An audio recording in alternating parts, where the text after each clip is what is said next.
Assalamualaikum warahmatullahi wabarakatuh. Hai teman-teman, saya Anggita Maharani. Dan di video kali ini kita akan mengetahui dan membahas mengenai soft skill dan atribut soft skill. Selamat menonton.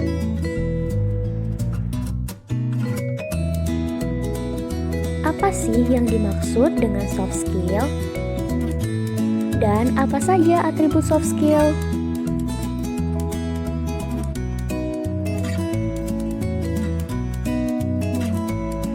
Soft skill adalah keterampilan seseorang dalam berhubungan dengan orang lain dan bertujuan untuk memaksimalkan kinerja seseorang.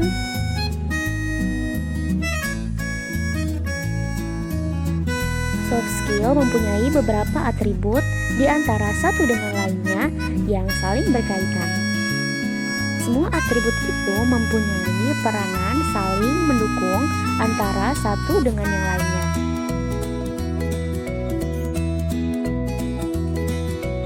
Kemudian, soft skill dibagi menjadi dua bagian. Yang pertama, intrapersonal, yaitu keterampilan dalam mengatur diri sendiri. Dalam bagian intrapersonal, soft skill dibagi menjadi beberapa bagian loh. Yang pertama, transforming character and transforming beliefs, artinya keterampilan untuk mengubah karakter dan merubah keyakinan diri. Yang kedua yaitu change management and stress management, yaitu untuk mengatur perubahan dan mengendalikan rasa stres. Yang ketiga yaitu time management, yaitu mengatur waktu. Yang keempat yaitu creative thinking, critical thinking, and analysis thinking, yaitu berpikir kreatif, berpikir kritis, dan berpikir analisis.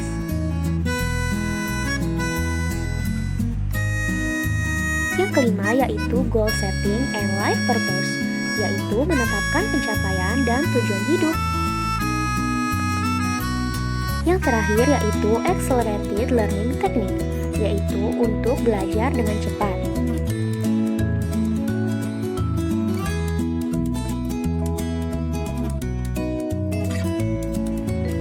Kemudian bagian soft skill yang kedua yaitu interpersonal. Artinya keterampilan seseorang dalam berhubungan dengan orang lain.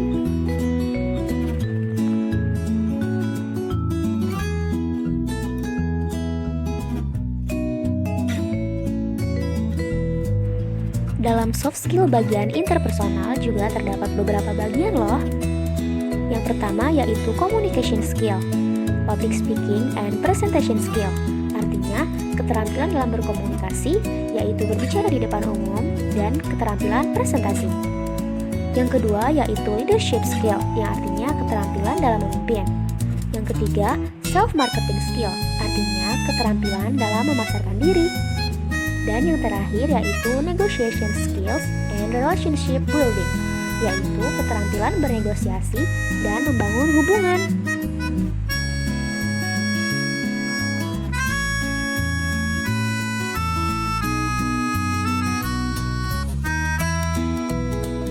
Pembahasan yang pertama yaitu transforming character and transforming beliefs. Kita bahas transforming karakter dulu ya. Karakter merupakan identitas individu yang kemudian dikembangkan melalui pembelajaran. Karakter membantu menyelaraskan mental, emosional, dan afeksi diri. Selanjutnya ada strategi konversi karakter. Yang pertama, jadilah diri sendiri yang unik. Yang kedua, berkembang terus-menerus. Yang ketiga, membuat ketertarikan. Yang keempat, bertanya pada diri sendiri. Yang kelima, bersahabat. Yang keenam, mendukung orang lain. Yang ketujuh, mengembangkan talenta. Yang kedelapan, menjaga kondisi fisik. Yang kesembilan, berbagi dengan orang lain. Dan yang terakhir, jangan mudah menyerah. Kita lanjut ke transforming beliefs yuk. Menurut Kaptenas dan Zahariades, keyakinan adalah penilaian dan pandangan pribadi yang merupakan pengetahuan subjektif seseorang yang tidak membutuhkan pembenaran formal.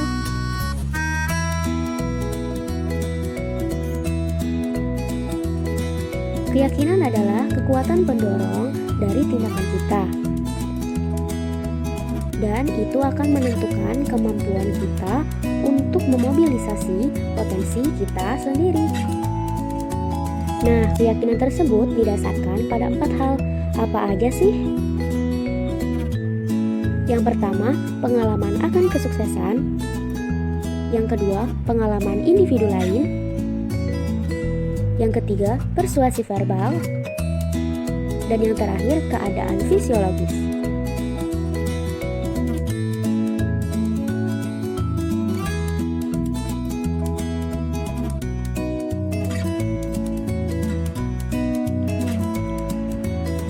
Selanjutnya yaitu change management and stress management.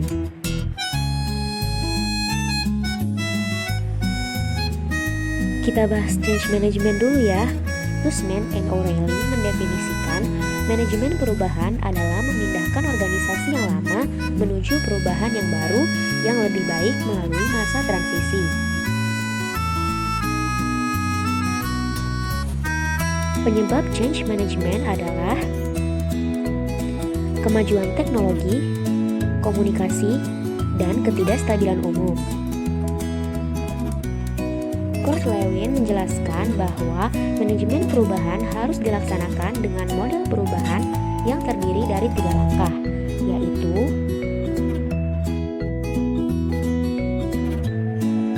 yang pertama yaitu mencairkan. Proses pencairan yaitu mempersiapkan individu untuk melakukan perubahan seperti nilai-nilai atau perilaku yang lama dan struktur yang telah terjadi. Yang kedua yaitu mengubah atau memindahkan. Dalam fase perubahan, nilai-nilai baru dan struktur menggantikan yang lama, yaitu berorientasi pada tindakan. Yang ketiga yaitu membekukan kembali atau rephrasing, yaitu membuat perubahan permanen dan mendorong praktik dari kedua fase sebelumnya. Selanjutnya kita bahas stress management. Teknik manajemen stres yang baik sangat membantu karena dapat memberikan gairah untuk semangat dan memungkinkan seseorang membuat pilihan yang lebih baik. Gejala stres muncul pada kebanyakan orang sebagai berikut. Yang pertama yaitu gejala fisik, seperti sering sakit kepala, ketegangan otot, dan kelelahan. Yang kedua, gejala emosional, seperti meningkatnya kemarahan dan kecemasan. Yang ketiga yaitu gejala interpersonal, seperti lebih banyak argumen dan kurang berminat. Kemudian ada strategi penanggulangan stres.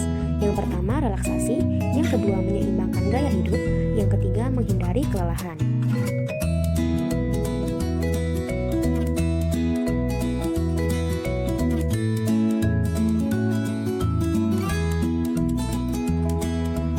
Selanjutnya yaitu time management.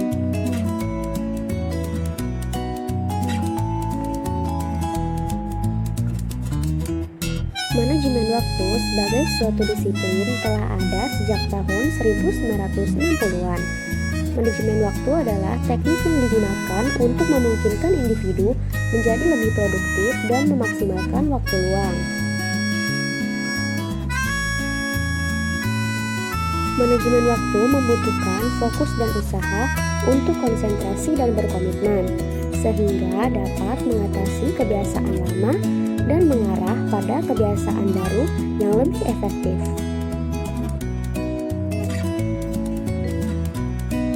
Kemudian ada strategi manajemen waktu. Yang pertama, tetapkan realistis dan dapat dicapai oleh tujuan.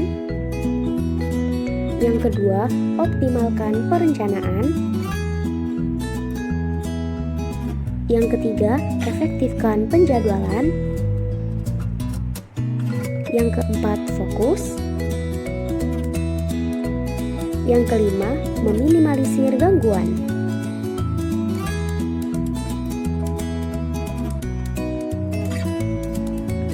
Selanjutnya yaitu teknik manajemen waktu. Yang pertama, pemantauan. Yang kedua, menetapkan tujuan. Yang ketiga, memprioritaskan. Yang keempat, perencanaan. Yang kelima, mendelegasikan. Dan yang terakhir, analisis waktu yang dihabiskan.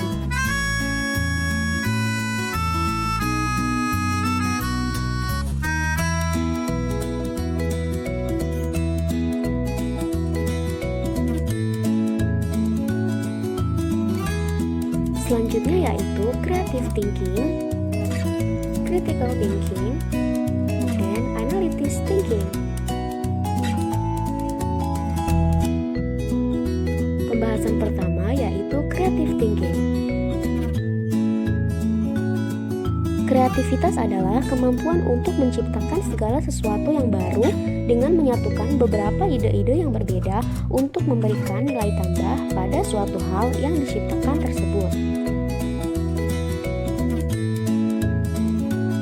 Hans G. Eysenck pada tahun 1996 membedakan kreativitas antara dua kategori. Yang pertama yaitu kreativitas sebagai sifat orisinilitas yang dimiliki setiap individu pada tingkat yang lebih besar dan lebih kecil.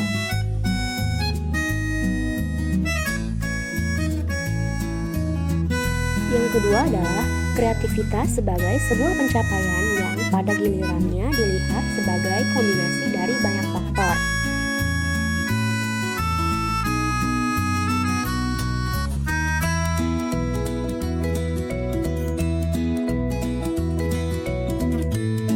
Faktor-faktor yang mempengaruhi kreativitas.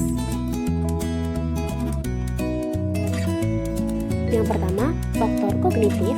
Yang kedua, faktor lingkungan. Dan yang terakhir, sifat pribadi. Pembahasan yang kedua yaitu critical thinking. Ennis pada tahun 1989 mendefinisikan pemikiran kritis sebagai pemikiran reflektif yang masuk akal dan berfokus pada memutuskan apa yang dipercaya atau yang akan dilakukan.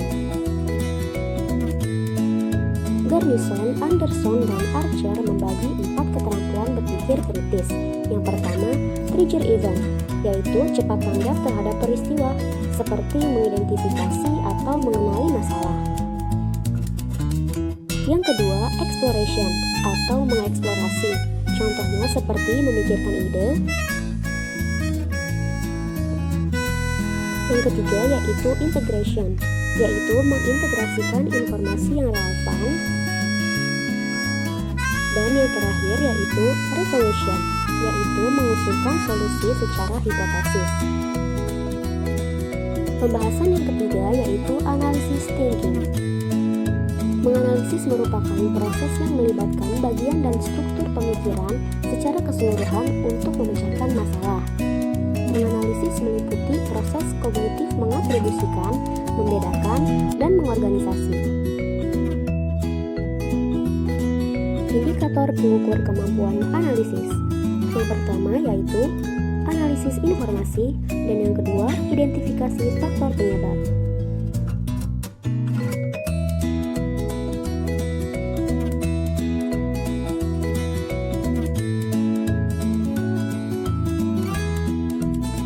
Selanjutnya yaitu goal setting and life purpose.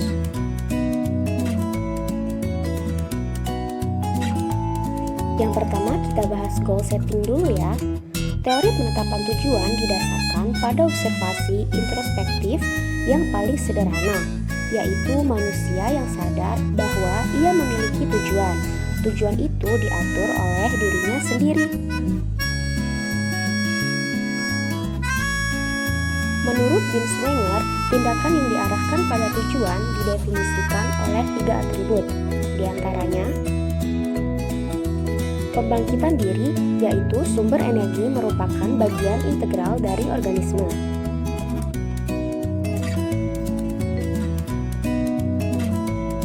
Yang kedua, nilai signifikan, yaitu tindakan tidak hanya memungkinkan tetapi diperlukan untuk kelangsungan hidup organisme.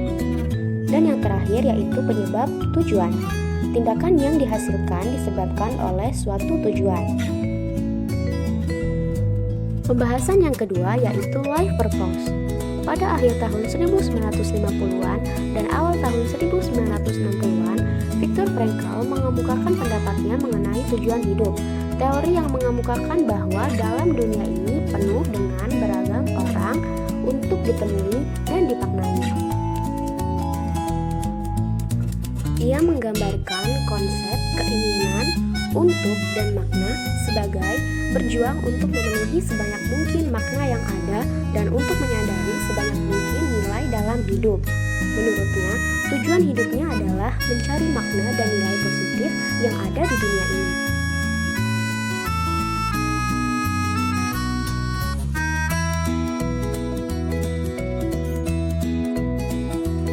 Selanjutnya yaitu accelerated learning. Apa sih yang dimaksud dengan accelerated learning?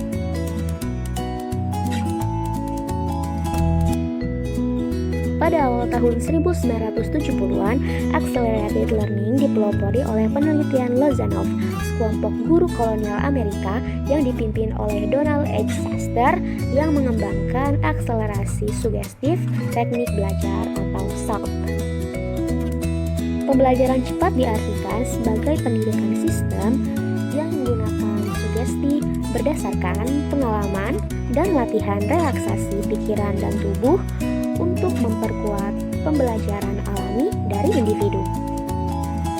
Pembelajaran cepat sering didefinisikan dalam berbagai cara tergantung pada konteksnya. Yang pertama, kemampuan untuk menyerap dan memahami informasi baru dengan cepat. Yang kedua, mengubah perilaku dengan meningkatnya kecepatan. Yang ketiga, belajar lebih cepat dan lebih pintar untuk menjaga dan menerapkan perubahan, pengetahuan, dan keterampilan baru.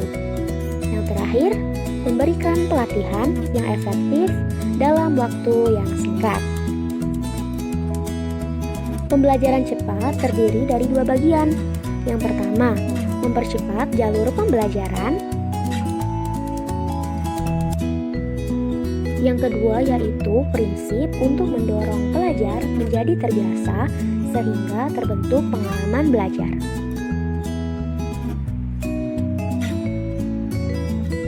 Accelerated learning merupakan suatu metode belajar yang membuat siswa dapat belajar secara alamiah dengan menggunakan teknik-teknik belajar yang cocok dengan karakter dirinya masing-masing, sehingga mereka akan merasakan bahwa belajar lebih mudah dan cepat.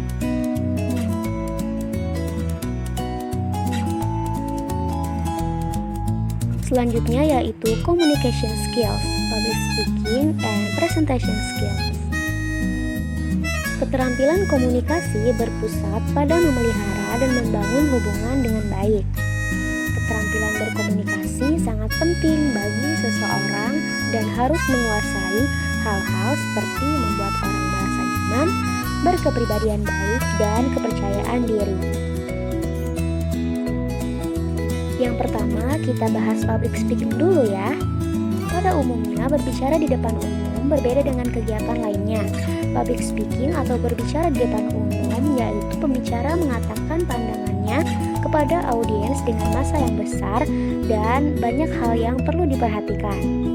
Sementara itu, beberapa hal yang perlu diperhatikan ketika berpidato diantaranya mengorganisasikan ide-ide, menentukan konteks dan menganalisis audiens, mengadaptasi pesan sesuai keinginan dan kebutuhan halayak, memilih cara efektif dan memetakan sketsa pikiran, menyampaikan pesan dan menyimak umpan balik.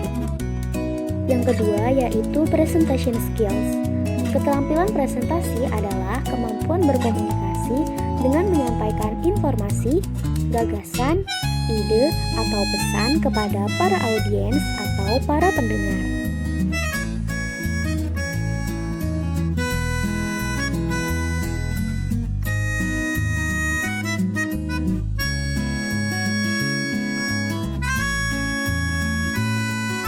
Selanjutnya yaitu leadership skills.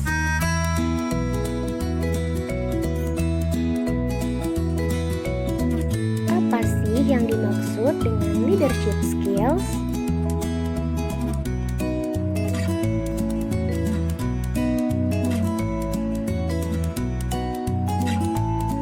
Leadership skill artinya keterampilan dalam memimpin, Sedangkan teori framing identitas sosial mendefinisikan kepemimpinan adalah peran dalam kelompok yang memberi kapasitas pada kemampuan individu untuk secara efektif membentuk, mempengaruhi, memotivasi, dan mewakili kelompok menuju pencapaian sesuai visi dan tujuan bersama. Kepemimpinan juga dapat dianggap sebagai memberikan suatu arahan bagi satu atau lebih orang yang memiliki tujuan yang sama.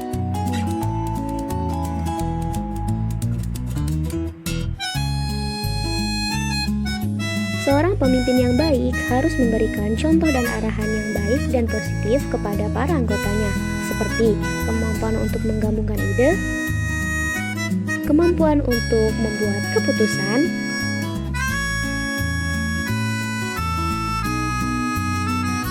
menghargai orang lain, kemampuan untuk memotivasi dan menginspirasi orang lain menuju tujuan bersama.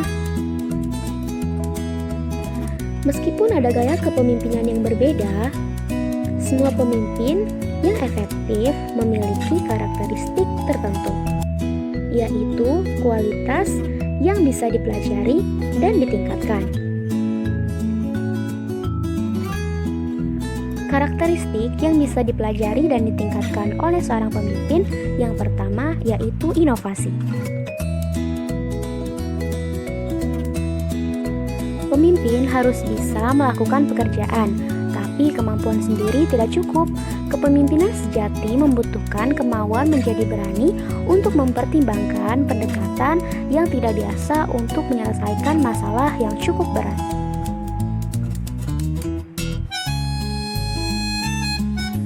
Yang kedua yaitu menghormati orang lain.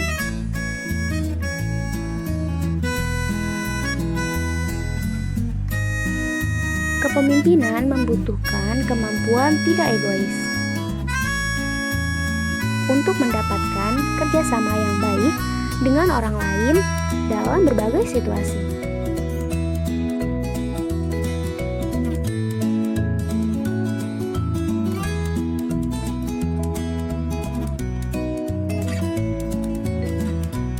Yang ketiga yaitu kesopanan. Sebagai seorang pemimpin harus memperlakukan anggotanya dengan kesopanan, seperti mengatakan tolong dan terima kasih, meminta maaf karena terlambat, dan juga masih banyak contoh lainnya. Yang terakhir yaitu kepekaan. Seorang pemimpin juga harus peka terhadap perasaan dan kebutuhan orang lain.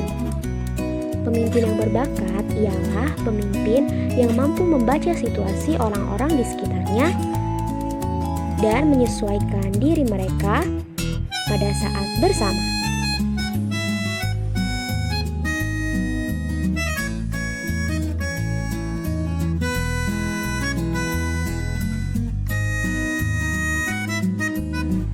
Selanjutnya yaitu self-marketing skills.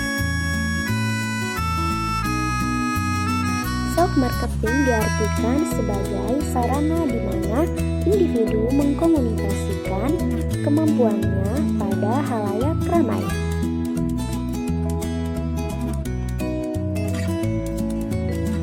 Self-marketing skill juga menjadi kemampuan menjual skill pribadi seseorang, kekuatan, pengetahuan, kelebihan, prestasi, dan layanan kepada yang membutuhkan. Selanjutnya yaitu manfaat self-marketing skill. Yang pertama, untuk pencarian kerja atau karir mendatang. Yang kedua, upaya meningkatkan kemampuan yaitu perencanaan pasar, segmentasi pasar, membuat strategi harga, dan membuat iklan. Kemudian ada strategi promosi dalam self-marketing. Yang pertama ada kontak strategi, yaitu menerangkan tipe atau kontak yang akan dihubungi. Yang kedua, public relation strategy, yaitu membangun hubungan positif dan potensial. Yang ketiga yaitu sales promotion strategy, yaitu memberi alasan yang jelas agar mudah dipahami. Yang keempat, advertising strategy, yaitu berkomunikasi dengan media elektronik dan lain sebagainya. Dan yang terakhir yaitu personal selling strategy, yaitu mengkomunikasikan kelebihan yang dimiliki.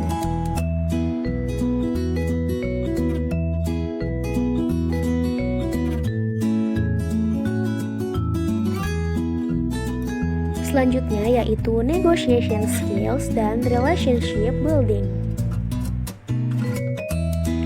Negosiasi adalah kegiatan yang mempengaruhi orang lain. Negosiasi sebagai proses mendapatkan hasil yang terbaik satu sama lain pihak, di mana akan mulai bertindak untuk kepentingan masing-masing. Selanjutnya yaitu ada strategi negosiasi. Yang pertama, persiapan dan perencanaan. Yang kedua, mengadopsi pendekatan. Yang ketiga, mempraktikkan kompetensi komunikasi. Yang keempat, mengajukan pertanyaan, mendengarkan dan memahami. Yang kelima, menjaga integritas pribadi dan membangun hubungan yang solid. Yang keenam, sabar. Dan yang terakhir, mudah beradaptasi dengan strategi negosiasi lain. Selanjutnya ada relationship building, yaitu membangun hubungan adalah memberi dan menerima antara pihak-pihak yang terlibat dalam hubungan dan sesuai dengan kesepakatan yang telah disepakati bersama. Selanjutnya ada manfaat relationship building. Yang pertama, meningkatkan dan membangun kepercayaan. Yang kedua, meningkatkan produktivitas.